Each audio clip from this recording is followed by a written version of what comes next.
buenos días a todos. Este es el podcast de gasrenovable.com.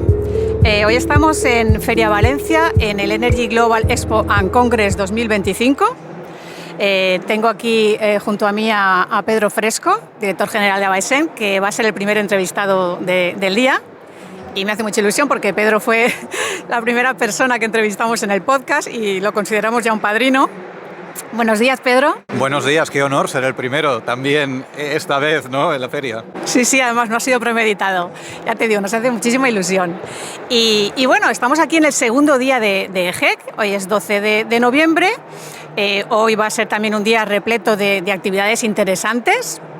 Pedro me comentaba, porque nosotras no pudimos estar ayer aquí, que el primer día de feria ha ido muy bien, ¿verdad, Pedro? Así ha sido un día intenso, como todos los primeros días de la feria, con cena también. El día era un completo desde el desayuno hasta la cena, pero la verdad es que ha ido muy, muy bien el primer día.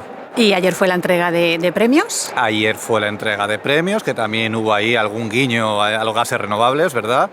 Y hoy, de hecho, una de las mesas que tengo que moderar es sobre gases renovables. Bueno, sé que moderas varias mesas, lógicamente, en estos 3 días, pero ayer pregunté a una persona que participaba en una de las mesas en la que tú moderabas y me habló muy bien. Uno de los comentarios que me hizo es: la mesa muy bien, dice, y es que además la moderaba Pedro Fresco, dice que es una maravilla si la modera él, y estoy totalmente de acuerdo. Bueno, yo también te tengo que decir, para moderar una mesa siempre intento que todo el mundo se siente cómodo y que todo el mundo sepa más o menos previsiblemente qué le vas a preguntar. Luego es verdad que voy innovando conforme voy haciendo la mesa y fuerzo un poquito a la gente, pero sabes que hay gente que en las mesas se siente muy incómoda si no tiene controlada la pregunta, y gente que no, gente que lo hace totalmente espontáneo, como me gustaría hacerlo a mí. Entonces siempre busco algo intermedio, que la gente se sienta cómoda, pero siempre acabo sacando alguna pregunta de la chistera para descolocar un poquito al interlocutor. Pero bueno, justamente creo que con quien hablaste ayer se lo hice, le hice una pregunta fuera de guión que me respondió muy bien, todo se ha dicho, pero me alegro que haya tenido esa percepción, porque siempre juego un poquito al límite para provocar al interlocutor. Si estamos pensando en la misma persona, es que es una persona que, al igual que yo, te tiene mucho aprecio y te respeta mucho como profesional, Pedro, porque, a ver, no sé si una vez me dijiste que no te gustaba que te dijera reputado, que es una palabra, un adjetivo que me viene mucho. Pero bueno, ya no por tu reputación, eres un gran profesional. A mí me gusta mucho escucharte porque hablas con mucho sentido común y luego sabes un montón. Es que sabes un montón del tema. Yo no sé si reputado es la peor palabra. La que no me gusta nada es experto. Esa. No me gusta nada porque experto no es nada. No hay una academia de expertos, no hay una universidad de expertos. Experto es cualquiera que se ponga la etiqueta a sí mismo. Me parece altamente pretencioso llamarse uno a sí mismo experto. Intento evitarlo en la medida de lo posible, pero es imposible. Luego vas a televisión y te ponen abajo en el cartelito: experto en lo que sea después. No me gusta, pero sí que es verdad que, bueno, es un título así como muy generalista. Es la que no me gusta. Reputado, pues mira, puede sonar más o menos pomposo, pero lo peor del mundo es lo del experto. Voy a buscar algún sinónimo para futuras ocasiones de reputado, pero bueno, tu reputación te precede, Pedro, eso sí que es cierto. Muchas gracias. Sí, vale, bueno, pues calentando ya motores, que ya los hemos calentado, vamos a empezar con el bloque de preguntitas que tengo preparadas para ti, que además no te las he pasado porque tú has sobrado, no hace falta que... No, vengo a pelo, no sé qué me vas a preguntar. Es que a ti daría igual lo que te preguntara, vas a salir, vamos.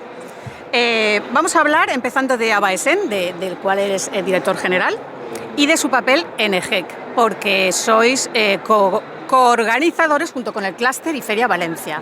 Vale, pues quiero que nos cuentes un poquito cómo valoráis el papel de Abaexen en EGEC 2025 como punto de encuentro del sector energético y qué objetivos esperáis lograr con este evento, porque vosotros no estuvisteis en la anterior, en la primera. Os habéis adherido ahora en esta segunda. Sí, nos hemos adherido en esta segunda edición. La primera la llevó exclusivamente el Clúster de Energía y además lo hizo muy bien. Yo creo que fue una gran feria la primera. Y esta segunda, por petición del propio Clúster, con el que tenemos una relación excelente, y también de la Generalitat Valenciana, nos hemos adherido. Somos coorganizadores de los eventos. De hecho, lo que hemos hecho es básicamente duplicar todo lo que es la parte congresual, lo cual está muy bien para los asistentes a una feria. Cuanto más eventos tengas paralelos, mucho mejor, porque siempre puedes ir al que más te interese y siempre vas a encontrar una cosa que te venga bien. Esa es un poco la idea. ¿Y qué esperamos de esto? Bueno, yo creo que entre todas las cosas que te podría decir, te tengo que decir una que creo que es fundamental. La Comunidad Valenciana, en el fondo, es un hub de empresas de energías limpias muy importante. Tenemos una concentración fuera de lo que es Madrid, que al final, por una cuestión de capitalidad, tiene las grandes sedes de las grandes compañías, pero fuera de Madrid yo me atrevería a decir que la segunda capital energética de España es Valencia.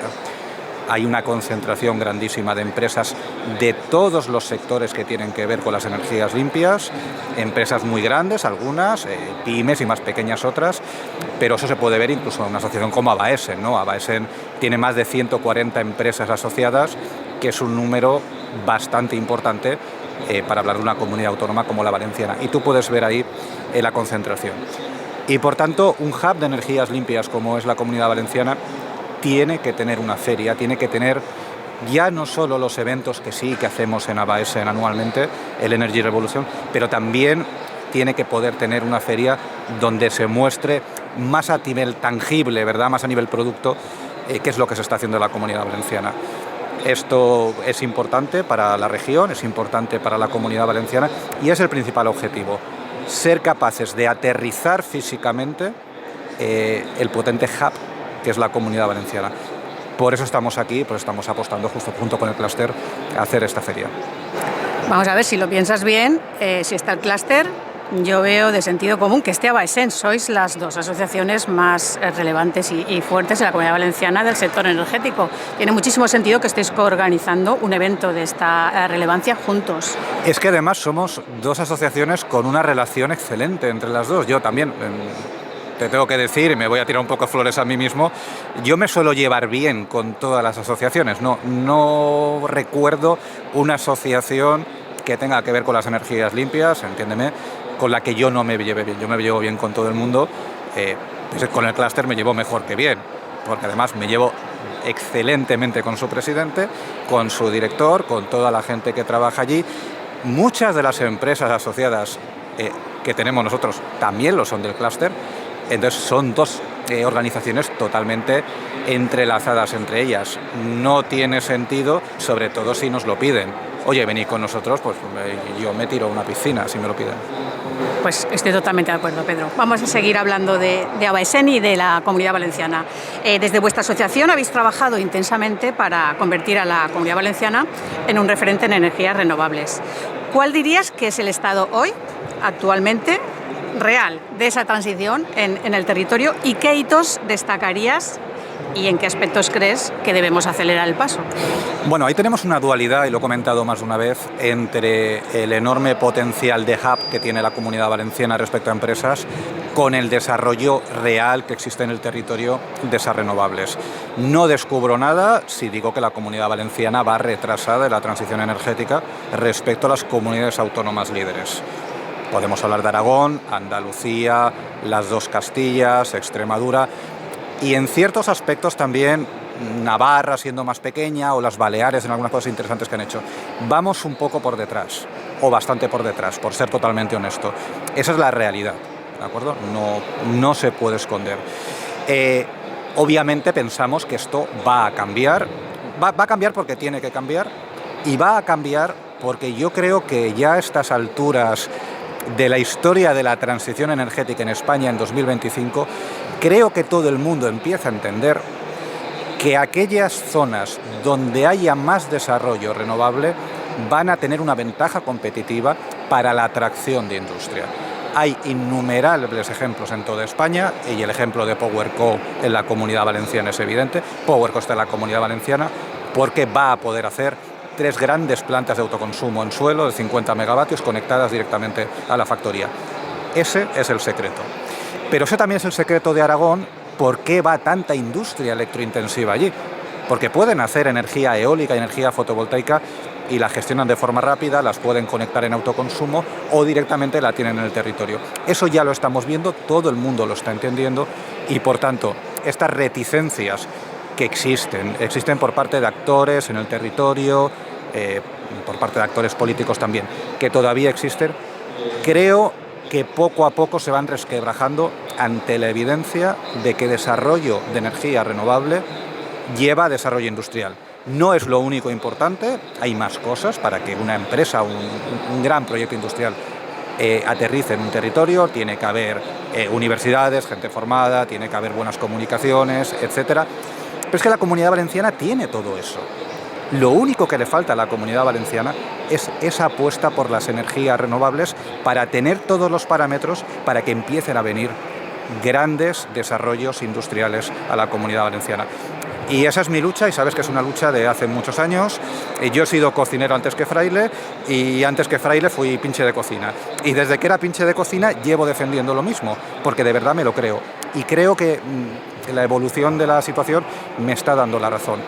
Creo que todo el mundo lo empieza a entender, y por tanto creo que este desarrollo retrasado de la Comunidad Valenciana se va a revertir en los próximos años. Pues me has puesto a tiro una pregunta que no sé si la tengo por aquí en la lista. ¿Qué estáis haciendo desde ABAESEN para solucionar esto?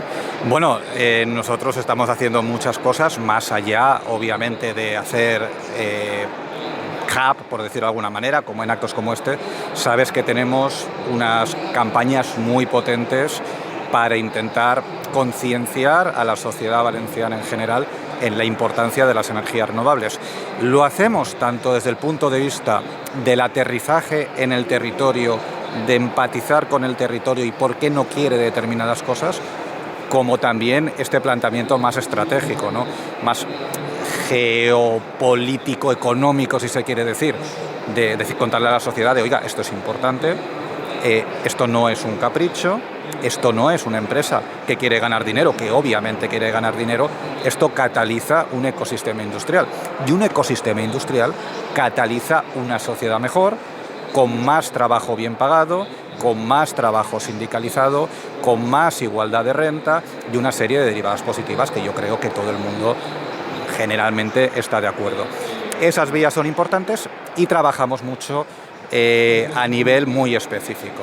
Una de las cosas que hacemos, por contarte solo una, es hacer formaciones con periodistas, también para ayudarles a entender todas estas cosas que se hablan, que se dicen, que son contradictorias, que muchas son bulos, no son realidades, bueno, qué hay de verdad y qué hay de mentira, e intentar un poco estructurar el cuadro de qué es lo que está pasando, por qué está pasando y qué es lo que viene, porque es muy importante también para todo el mundo entender qué es lo que viene en un futuro próximo, qué es lo que te da la coherencia de qué es lo que está pasando y un poco cómo enfocarlo. Trabajamos mucho en esto, yo creo que ocupa básicamente la mitad de mi jornada laboral personalmente, pero sí creo que es importante. Para que una transición energética funcione, lo primero es convencer a los seres humanos, a las personas.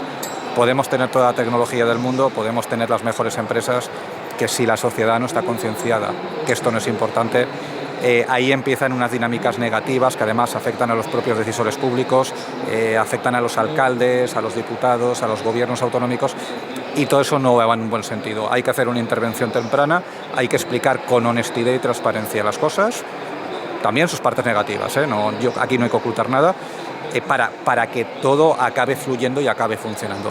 Y ese es nuestro trabajo.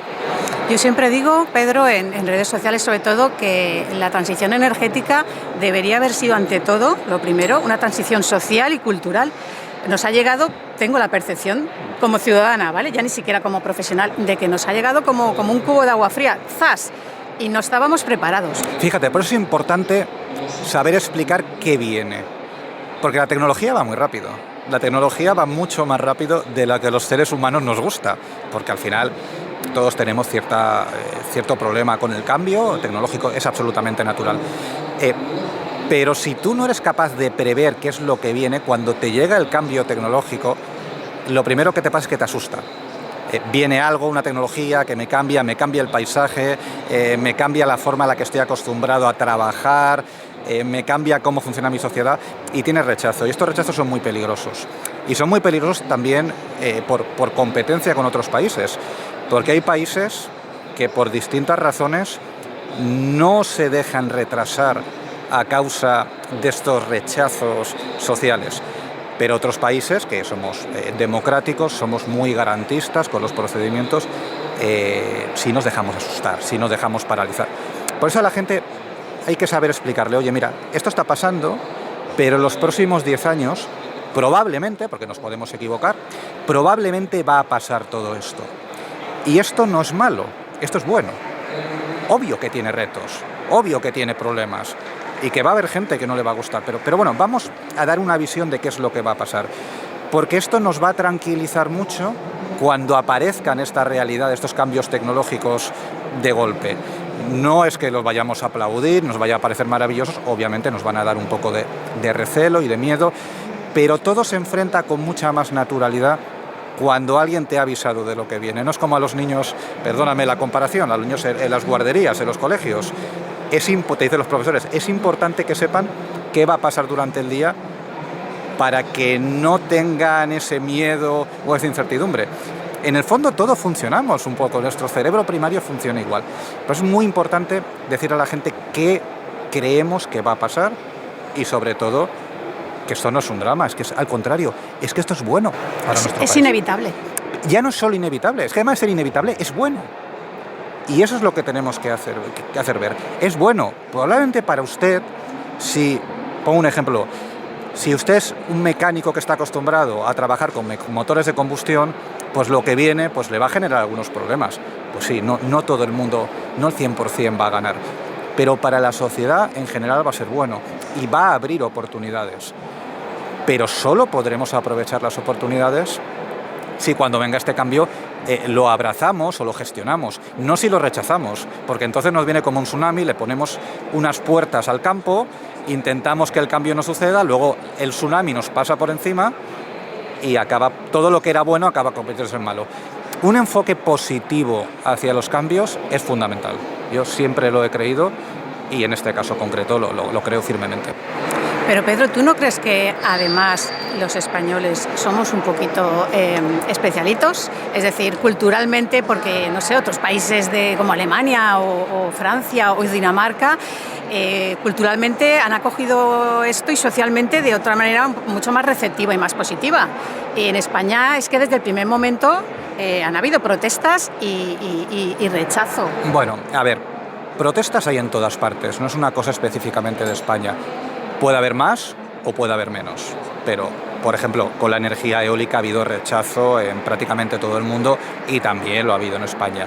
Con la energía solar puede ser que menos.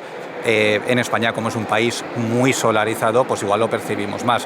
Y en el caso del biogás, que seguramente hablaremos después, pues claro, aquí ha llegado en un momento un poco diferente en medio de unas dinámicas de rechazo que a lo mejor en Dinamarca, en Alemania, en Francia, en otros países no ha pasado, porque en el momento en que comenzaron con el biogás, que fue hace muchos años ya, no estaba esa dinámica de protesta.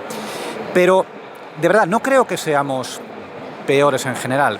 Es verdad que somos un país envejecido, o sea, hay que ser realistas, tenemos una media de edad que de hecho supera mi media de edad, porque la media de edad en España son 47 o 48 años, obviamente no percibimos socialmente los cambios como una persona de 15 años, no somos una sociedad joven y eso también hay que saber gestionarlo.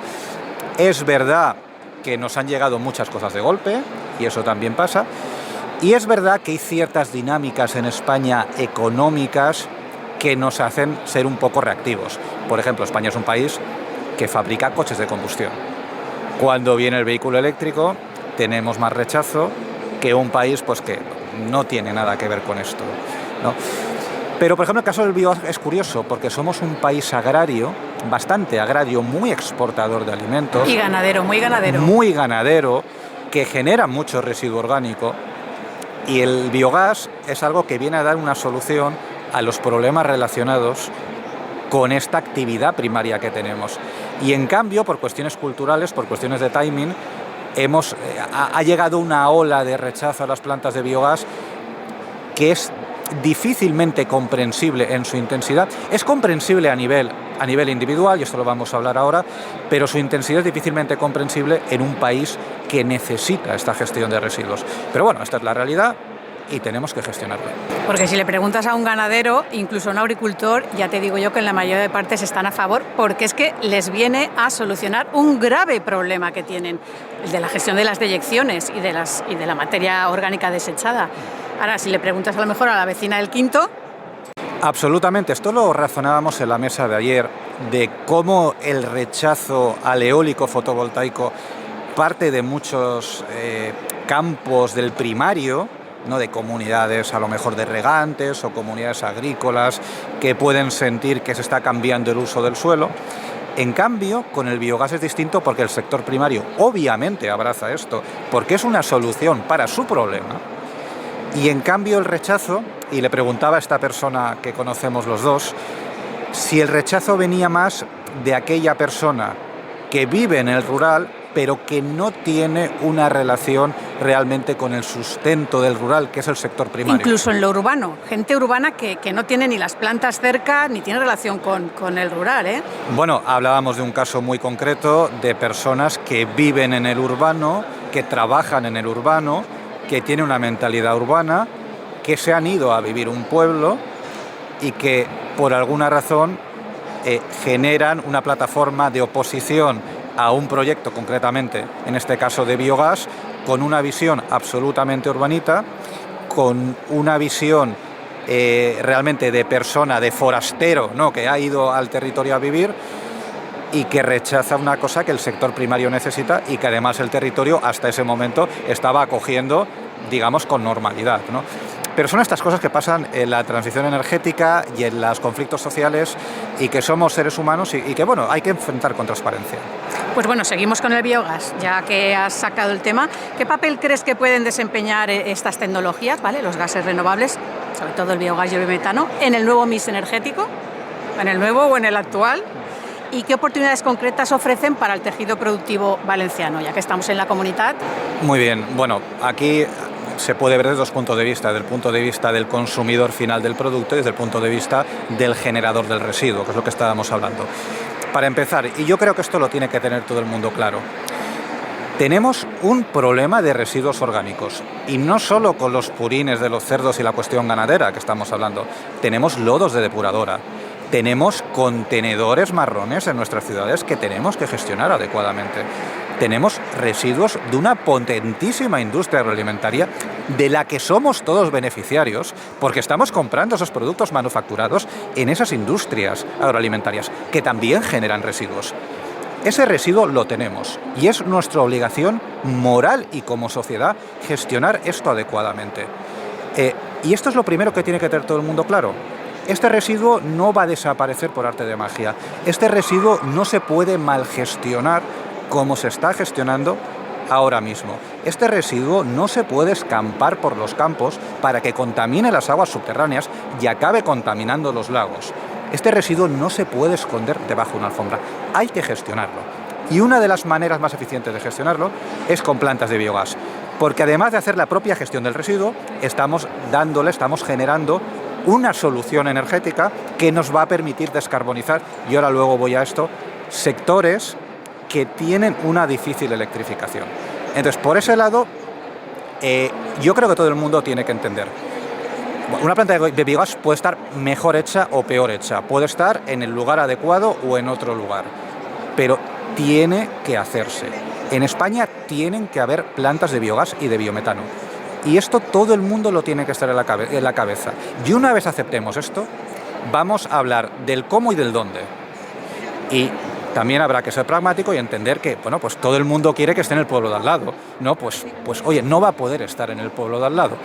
Alguien lo va a tener que tener en su pueblo y tendrá que estar en su pueblo en las mejores condiciones posibles. Pero esto tenemos que entenderlo. Y segundo, esto además nos va a dar una solución para algunos sectores donde todavía no sabemos muy bien cómo electrificar.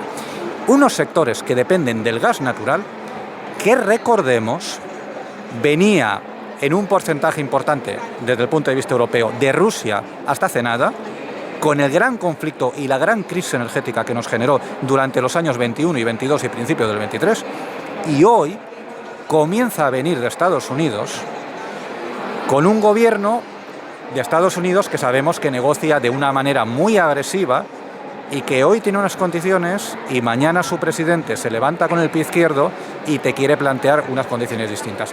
Y esto es un problema económico y geopolítico de primera magnitud. Y si tenemos aquí recursos para que una parte de ese gas natural podamos sustituirlo por biometano y otra parte de ese gas natural lo podamos sustituir por electricidad que también generamos en el territorio, oye, es que es una política de país. Todo el mundo tiene que entender los enormes beneficios de esto. Y por favor, cuando lo tengamos claro, es cuando ya iremos a lo tangible y veremos, que seguramente hablaremos ahora de esto, que esto no son grandes monstruos, grandes bombas atómicas que van a hacer horribles olores. De verdad, que una planta de biogás bien hecha ni tiene riesgo, el riesgo cero no existe, obviamente, pero tiene medidas de seguridad suficiente para que el riesgo sea bajísimo. Y de verdad, que una planta de biogás no huele, una planta de biogás a 3 kilómetros de tu casa ni a 2 kilómetros de tu casa no va a oler si está bien hecha. Si huele, es que alguien no está haciendo las cosas bien. Y no provoca cáncer, aprovecho para decirlo. Además de que no... Bueno, pero es que esto a veces ya no lo comento, pero con electricidad pasa lo mismo, ¿eh? Con electricidad todavía persisten esos mitos de que los campos electromagnéticos de baja intensidad provocan cáncer. Cuando hay decenas de miles de estudios científicos que lo niegan, que no han encontrado ninguna relación. Y aún así se dice que provoca cáncer. Y por supuesto, como el cáncer es un comodín que moviliza el miedo, se va a decir lo mismo en unas plantas de biogás ante la posible existencia de una sustancia que no se escapa de la planta del biogás, pero que hipotéticamente si se escapase y llegase a estar en unas cantidades de concentraciones elevadísimas y una exposición elevadísima, podría, todo es condicional, como ves, es una cadena de easy que nunca pasa, ¿no? Podría llegar a generar más cáncer. Obviamente no. Si estás respirando de la propia planta del biogás, tienes la cabeza metida en el digestor, ¿podría provocar cáncer? Bueno, sí, pero es que tú no tienes la cabeza metida en el digestor. Es que el digestor está hecho para que tú no metas la cabeza ahí. Y si metes la cabeza igual huele. Vamos a ver, que estamos hablando de deyecciones y materia orgánica desechada. No es que huela, es que... tiene que oler. Hay normativas que prohíben que tú metas la cabeza allí. O sea, es que estamos hablando de unos ISIS tan absurdos, y me hace mucha gracia cuando lo veo en medio de comunicación. No, es que los gases que emiten podrían ser... Es que el podría lo coge todo. Podrían ser peligrosos, claro.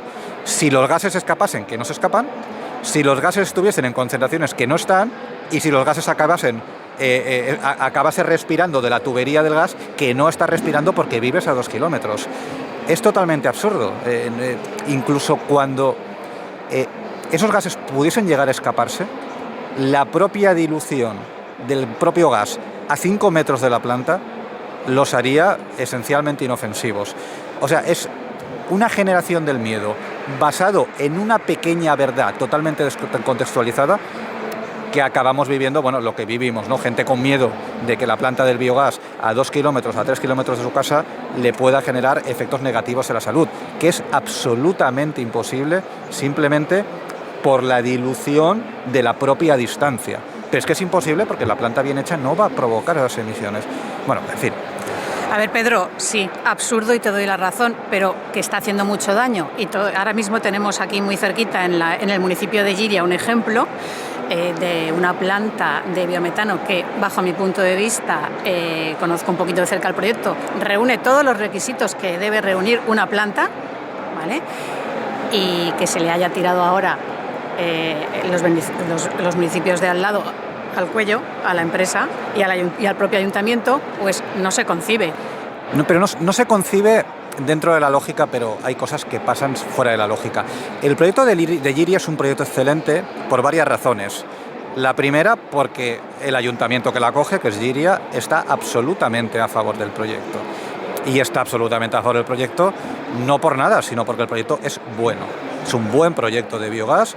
Es un proyecto que yo tengo la convicción que cuando esté en funcionamiento y la gente puede ir a verlo, se le irán los miedos que pueda albergar en este momento. Y de hecho creo que va a ser un ejemplo en la Comunidad Valenciana de un proyecto de biogás que va a merecer la pena que la gente visite para no tener miedo a las plantas de biogás. Es un proyecto que todo el mundo estaba a favor. De hecho, estaba tan a favor que, por lo que sé, no recibió ni una sola alegación en todo el proceso de exposición pública. Y cuando ya ha pasado todo, ya pasó la autorización, la administración ha dicho que está bien, se han hecho las medidas correctoras adecuadas, ha pasado todo, aparece una plataforma en el pueblo de al lado que está a 3 kilómetros de la planta y se está movilizando ese miedo a que esa planta haga efectos negativos. Yo insisto que el miedo es natural y que no puedes burlarte de nadie por tener miedo. Es normal, la gente lee cosas en la prensa, escucha cosas, lo que hemos hablado. Es que hay sustancias cancerígenas, ¿cómo no vas a tener miedo si nadie te lo ha explicado bien? O al revés, si alguien te está dando desinformación para que tengas miedo. El miedo es natural, pero no es cierto. No es cierto, y de verdad que ese proyecto, lo ha visto el Ayuntamiento de Llíria, lo han visto los técnicos de la Generalitat Valenciana, lo han firmado técnicos que firman los proyectos y ponen su credibilidad y su propia carrera profesional, están firmando que eso está bien. Si eso luego no está bien, ese técnico puede tener problemas. Hay distintos checks de seguridad en todo un proceso de autorización de una planta de biogás que debe dar una confortabilidad a la población de que eso que se va a poner allí no va a tener ninguna de las características negativas que se le están poniendo.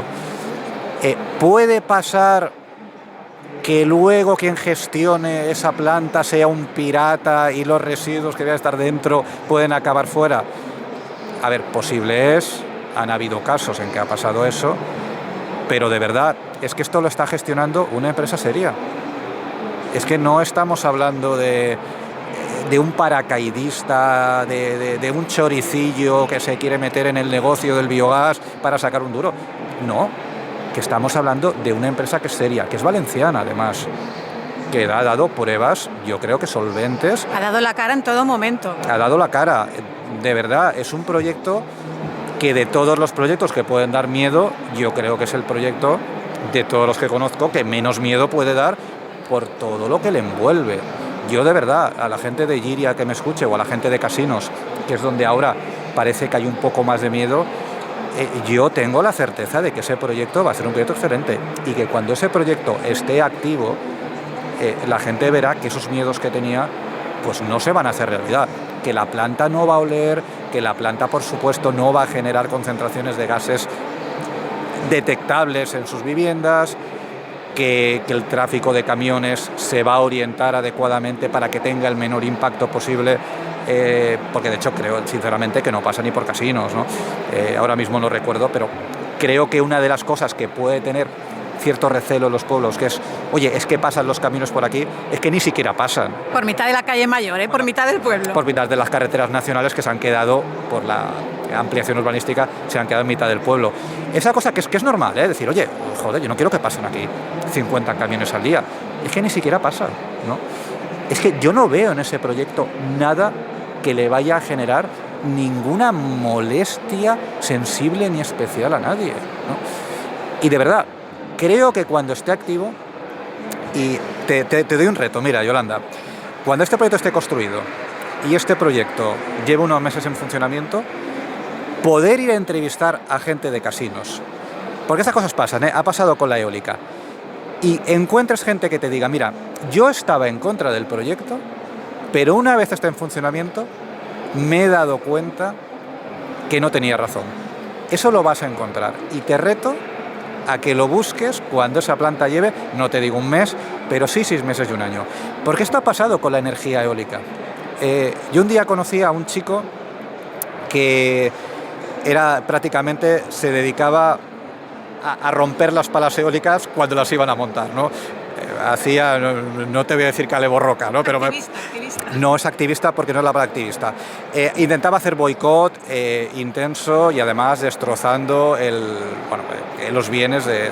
Y el tío lo reconocía y dijo, yo hacía esto, pero claro, luego el parque eólico lo pusieron, está activo y tal, y me di cuenta que el parque eólico pues no nos daba ninguna molestia.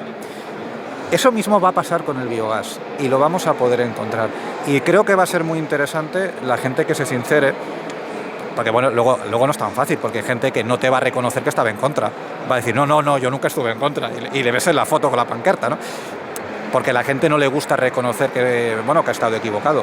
Pero seguramente encontrarás a alguien que te diga, mira, con toda la sinceridad, yo estaba en contra, luego el proyecto lo han puesto en marcha y es que no noto nada. Entonces, pues pues no teníamos la información correcta o al final nuestros miedos no se han hecho realidad. Creo que van a ser relatos muy interesantes para poder contar, porque van a pasar en más sitios y creo que hay que poder enseñar a la gente, oiga, mire, había gente que pensaba como usted, porque no es culpa suya, porque es que usted lee muchas cosas que dan miedo y es absolutamente normal, y mire cómo la gente después ha visto que esto no tiene ningún problema. Y eso estoy convencido que va a pasar, concretamente en el caso de Giria, porque conozco el proyecto, pero en otros muchos casos. Pues recojo el guante, porque ese reto ya lo tenía yo ya en mi cabecita pensado, porque estoy seguro que va a ocurrir así. Y mientras hablabas he pensado en la ventana de Overton. Es muy aplicable aquí en las energías renovables. Estoy segura que en menos tiempo del que pensamos va a haber un cambio social respecto a las renovables en general, porque vamos a comprobar todos el impacto positivo que tienen a todos los niveles. Me gustaría que fuese así, pero es verdad que hemos pasado por un proceso que un poco va contra lógica, ¿no? Cuando volvió a reiniciarse el desarrollo renovable en España en el año 2018, prácticamente todo el mundo estaba a favor. Tú no percibías rechazo social en ningún sitio. Sin embargo, con los años ha ido aumentando el rechazo social por una espiral que es muy propia de esta época, en que tanto las plataformas contra los proyectos como los propios periodistas, ya sabes lo que se dice, una buena noticia no es noticia, una mala noticia es noticia. Pues bueno, en los medios se tiende mucho a acrecentar el conflicto, los activistas han aprendido a qué cosas compran los medios, con lo cual ya le preparan la información de forma adecuada para que el medio de comunicación, sobre todo local, lo saque en los términos que a la plataforma le interese. Entonces se han creado unas dinámicas muy propias de esta época histórica de desconfianza y de bulos y de fake news, donde la verdad se ha convertido en líquida y donde ya prácticamente ninguno respetamos qué es la verdad, sino lo que pretendes es crear la verdad, ¿verdad? Crear tu relato que se convierta en verdad, porque la verdad no importa, que es un proceso históricamente peligroso, pero vivimos en ese proceso. Entonces han ido pasando estas cuestiones y yo lo veo como tú. Cuando tengamos los proyectos activos en los pueblos de todo tipo, eólicos, fotovoltaicos y de biogás, vamos a poder encontrar esas personas que te digan, oye, mira, yo estaba en contra, pero ahora esto está aquí, la verdad. La verdad es que ni lo veo, la verdad es que ni me molesta, la verdad es que no me supone el mayor problema. Los vamos a encontrar. Pero por otro lado de la balanza hay unas dinámicas mediáticas muy perversas de acrecentar el conflicto para el clickbait, ¿no? Y para vender la noticia, para que te hagan muchas visitas y por tanto puedas cobrar mucha publicidad. Y esta balanza no sabemos de qué lado va a caer. Ya para mí me resulta complicado. Pero acabará cayendo por su propio peso, porque al final quien tiene ojos para ver, verá. Dentro de la población sí, por supuesto. Otra cosa es qué pasará en la nueva población que en el año, me lo invento, 2030, tenga un proyecto de biogás.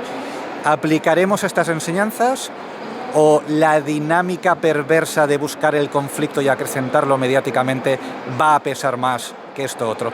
Y esta es una batalla que estamos allí. Yo de verdad creo que las cosas naturalmente enfocan hacia un sitio, pero las balanzas no caen en un sentido si no empujas. Al final hay que empujar para todo. Y hay que trabajar para que estas dinámicas perversas no sean más fuertes que las propias evidencias fácticas de lo que está pasando. Y ahí está un poco el trabajo de todos, y lo digo como director de ABAESEN, pero también te lo digo a ti como periodista con un proyecto muy bonito. Todos tenemos que trabajar para que estas dinámicas perversas no se impongan. Tengo que decir que Pedro no ha venido hoy aquí a hablar de su libro, de ninguno de los que tiene escritos, pero ya lo hago yo por él.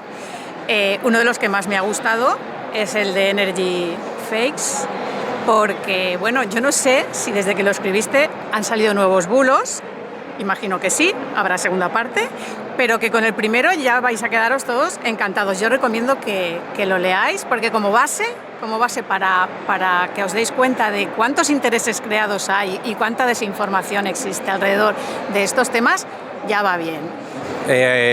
Fíjate, hablando de desinformación, yo tuve la pulsión en un momento de hacer un Energy Fakes edición apagón, que me parece una cosa tremenda de cómo funciona la desinformación, con un evento que a todo el mundo pues nos creó incomodidad en un sentido o en otro. La desinformación con el apagón fue terrible. Y hubiera sido bonito si hubiese tenido tiempo en haber hecho un Energy Fix edición apagón, pero claro, tenía que haber sido rápido. Pues aprovecha, cuando hagas la segunda parte lo metes. No escribo tan rápido para ver, porque esto lo hace mucha gente, ¿no? Pasa un evento y a los 2 meses hay un libro en el mercado. Yo no sé cómo lo hace la gente. Yo no puedo escribir tan rápido. Yo repaso todo 1000 veces para que no haya ningún error técnico en ninguno de mis libros. Y soy absolutamente obsesivo con esto, porque mi credibilidad profesional está en no decir una barbaridad en un libro, ¿no? Entonces, hay más bulos, obviamente, muchos que tienen que ver con el apagón, pero lo peor de todo es que todos los bulos y los mitos de los que hablo en el libro continúan. Eso es lo peor de todo.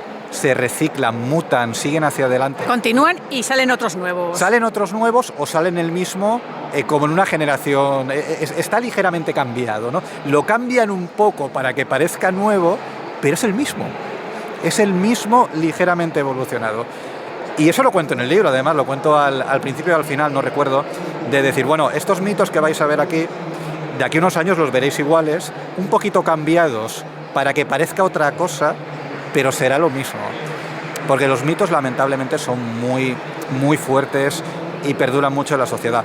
Lo cual, como autor, me viene muy bien porque el libro sigue siendo de total actualidad y lo va a seguir siendo durante muchos años. Bueno, yo siempre digo que como ciudadanos del siglo XXI tenemos unos derechos, ¿vale?, a que se nos informe de forma veraz, con rigor, pero también tenemos una responsabilidad. Ojo, cómo y dónde nos informamos, porque jamás podremos tener una opinión responsable y crítica si no nos informamos bien, de forma adecuada. Sí, yo ahí sí que creo, y esto tengo una convicción casi absoluta, de que tenemos que comenzar a poner en el sistema educativo y quizá en los cursos más avanzados, no sé si asignaturas, pero tiene que haber un grandísimo trabajo de enseñarle a la población cómo se enfrenta una noticia que te aparece en un buscador, que te aparece en un Twitter, en un TikTok, qué metodología tenemos que seguir para comprobar si eso tiene visos de veracidad o tiene visos de bulo. Y aquí hay un trabajo muy importante que hacer, porque hay una parte nada despreciable de la sociedad, y diría que es mayoritaria, que no sabe cómo distinguir un bulo absolutamente evidente de una noticia real. Pero Pedro, ¿y si no es un bulo? ¿Y si es una noticia real publicada en un periódico importantísimo del país, que no voy a decir el nombre para no buscarme problemas, hace muy pocos días, que yo creo que llegué hasta compartirla, pero la retiré rápidamente porque una persona me avisó de que no era cierto lo que decía, no sé si de parte de la propia empresa a la que hacían alusión. Y bueno, yo me considero una profesional que miro muchísimo no publicar jamás algo que no esté contrastado y que no sea... Y me pasó Yolanda, hace pocos días. Pero eso es parte del error. Nunca vamos a acertar 100% de las veces. A mí también me pasa. Yo a veces leo cosas y digo, anda, esto será cierto, y tengo que hacer una investigación muy cuidadosa para llegar a, tampoco una conclusión 100%, o llegar a tender a pensar que es un bulo o que puede ser cierto. Esos errores pasan, aquí nadie está libre de poder equivocarse, pero tenemos que enseñarle a la población que hay cosas que son evidentemente patrañas, y además es que están medios de comunicación serios. Claro, porque tú cuando ves una cabecera seria... Que me dan ganas de decir el nombre del periódico, te vas a quedar flipado si te lo digo. Después te lo digo en el back office. Yo lo he visto en todo tipo de periódicos, y en algunos casos sé que son errores, que no es una cuestión de que el periódico diga, ya lo publico, no lo compruebo. No, habrán hecho unas comprobaciones someras por encima, le habrán visto visos de verosimilitud y lo habrán publicado. Y hace falta a veces un ojo muy experto para ver que ciertas cosas no son ciertas. Pero no hablo de ese campo de las cosas que están en duda. Hay muchas cosas que son evidentemente falsas, que además huelen a falso, ¿no? Los fake news a veces huelen. Sí, lo del cáncer es un ejemplo. Claro, es un ejemplo de decir, oye, ¿no te das cuenta que te están intentando asustar con aquellas cosas que más miedo te dan? Cuando tú ves eso es una red light, eso es un semáforo en rojo. Tienes que pensar que aquello tiene ya olor a que probablemente no sea cierto. Y hay que tener mucho cuidado de no creérselo. Esta gestión, vuelvo un poco a mi argumento inicial, esta gestión hay que enseñarla en cursos avanzados de los colegios, pero ojo, a la propia población adulta. Yo no veo nada descabellado, y sé que lo que estoy diciendo suena a televisión muy antigua, casi desde los años 80, hay que hacer algo en los medios de comunicación masivos para enseñar a la gente a detectar un bulo absolutamente evidente respecto a una noticia que tenga verosimilitud. Porque si no vamos todos perdidos y creamos una gran bola de desconfianza donde o te acabas creyendo todo, con el pegote en esto, o un peligro totalmente contrario. Te acabas no creyendo nada, lo cual también destruye la pirámide de confianza en la que se basan las sociedades. Eso es un escenario terrorífico. Hay una frase de Mario Kaplun que la adopté hace muchísimos años como un eslogan de mi profesión, y es: definir qué entendemos por comunicación es definir y elegir el tipo de sociedad en la que queremos vivir. La confianza es fundamental. Si tú desconfías de todo, vives como si fueses un náufrago en una balsa. No puede ser. Las sociedades se edifican en la confianza. Y cuando digo la sociedad, digo todo.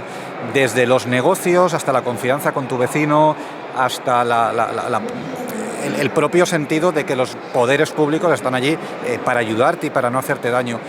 Si todo eso se cae, es un escenario terrible, porque es un escenario para que aparezcan las personas más desaprensivas a dominar a la sociedad.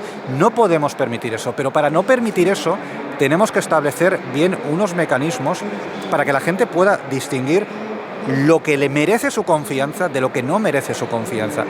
Y este es uno de los retos principales del siglo XXI, porque si no solucionamos este reto, todo lo demás, todos los grandes retos que podemos visualizar, desde el cambio climático hasta la paz en el mundo, hasta la gobernanza internacional, un futuro positivo, progreso, mejora, todo eso está en riesgo si no somos capaces de saber establecer dónde poner nuestra confianza. Y esto, de verdad, yo no perdería un minuto desde los poderes públicos a establecer todas las medidas posibles para generar esta formación y este aprendizaje, aunque sea muy somero, de qué no merece nuestra confianza y qué sí merece nuestra confianza, por lo menos a priori. Pedro, casi que has contestado la última pregunta que siempre os hago en mi podcast, que es: ¿qué mensaje te gustaría trasladarle a la población, a los oyentes en general? Pero seguro que puedes sacar otro. Este ya ha sido uno y muy importante. Respecto a todo lo hablado, respecto a todo lo relacionado en el sitio en el que estamos, en esta magnífica feria, ¿qué te gustaría trasladarle a la población? Pues como ha sido una reflexión más genérica que energética, vuelvo al campo energético. Y creo que lo he dicho, pero voy a insistir en este concepto. De verdad, la transición energética es un proceso positivo para el mundo, pero muy positivo para un país energéticamente dependiente como es España. Y este es el escenario que todo el mundo tenemos que tener en la cabeza. Por favor, esto es capital para el desarrollo de nuestro país. Es importantísimo para que nuestro país no sea un país secundario, dependiente, sometido a crisis energéticas, con todas las derivadas negativas que tiene el uso de combustibles fósiles, también en la salud, porque eso sí que perjudica la salud, eso sí que provoca muertes prematuras, eso sí que nos hace daño. De eso no hablamos, luego nos inventamos temas de cáncer con cosas que no provocan cáncer, pero sí hay cosas que provocan cáncer que estamos quemando en este momento en nuestras ciudades y en nuestras centrales eléctricas. Este es un proceso integralmente positivo. Y luego, obviamente, y tampoco vamos a edulcorar la realidad, hay gente que se va a ver más beneficiada y hay gente que esto le va a suponer una alteración. Y esto tenemos que gestionarlo. Y podemos debatir y debemos debatir cómo se hacen las cosas, cuál es la manera para que la gente que vayan a ser perdedores o vayan a estar perjudicados de esto no lo sean tanto o directamente no lo sean. Pero por favor, el proceso es íntegramente positivo y no podemos perder esta visión, porque si sabemos que es positivo encontraremos la manera de hacerlo lo mejor posible. Pero si empezamos a pensar que esto no se debe hacer, uy, que esto es un problema, uy, que nos engañan, uy, que nos mienten, estamos perdidos. Acabaremos realmente hundiéndonos en la decadencia como país y no podemos permitir eso. Bueno, pues tengo que decir que estoy totalmente de acuerdo con Pedro, siempre estoy de acuerdo con todos mis invitados, tengo ganas de que llegue un día uno y que le digan, no estoy de acuerdo. Por eso los invitas, porque estás de acuerdo. Bueno, pues hasta aquí la entrevista de hoy, la primera. Pedro, de verdad que ha sido un auténtico placer conversar contigo. Muchas gracias por haber estado aquí. Yo animo a los oyentes a que visiten la página de Abaesen, a que os sigan, que apoyen todas vuestras iniciativas, todas las campañas que tenéis ahora en marcha, la de Queremos Renovables, la de la electrificación de la Comunitat Valenciana, porque merecéis todo el apoyo posible, porque trabajáis en pro de un bien común para todos, un bien social. Y nada, que hasta la próxima. Hasta la próxima, Yolanda. Muchas gracias. Que sabes que te volveremos a invitar. Por supuesto. Ya veremos en qué aforo. Y volveré a venir. Claro que sí. Bueno, pues que vaya muy bien la feria, que queda todo el día de hoy y mañana, Pedro. Muchas gracias, Yolanda. Venga, un saludo.